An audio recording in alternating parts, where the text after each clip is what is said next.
And you also might be asking yourself, what types of businesses would be interested in bartering, and what type of spare capacity do they have. So there's a bunch of different categories of businesses that we work with.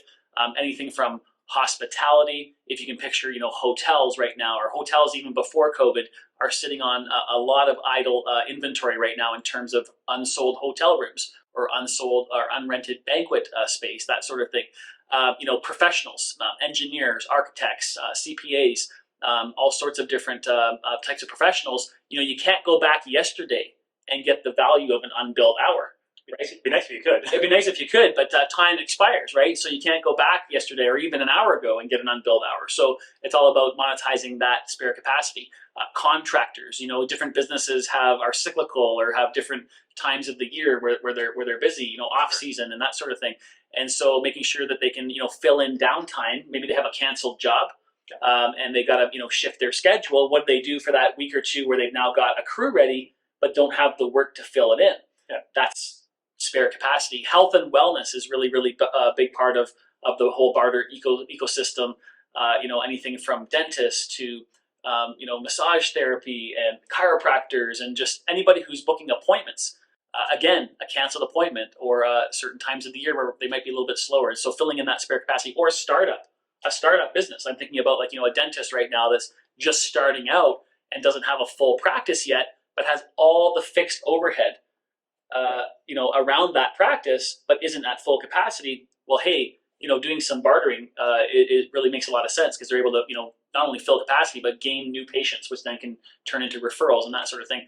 Another big part of the barter ecosystem is media and advertising, right? Once if there's an empty billboard, again, you can't go back last month and get the value of that unsold billboard. Or if you've got like a magazine that's being printed, they've committed to a certain number of pages, but they haven't sold out all their advertising. Sure. Obviously, it makes sense to be able to slip in some barter credit deals at that moment in time, so that they can actually get that value out of that, their fixed costs on their printing, right? Yeah. So it's really just a matter of there's just every business literally has spare capacity of some sort, and we want to help them monetize that.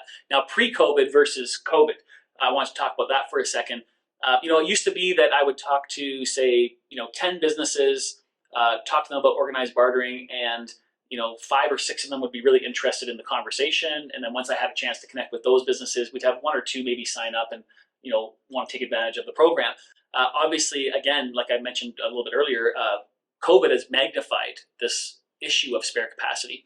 And so when we talk to 10 businesses today, 7 or 8 or 9 of them want to have a serious conversation about it, and then like 5 or 6 or 7 of them are signing up to participate because they do have that magnified spare capacity, and they also have this need to conserve cash.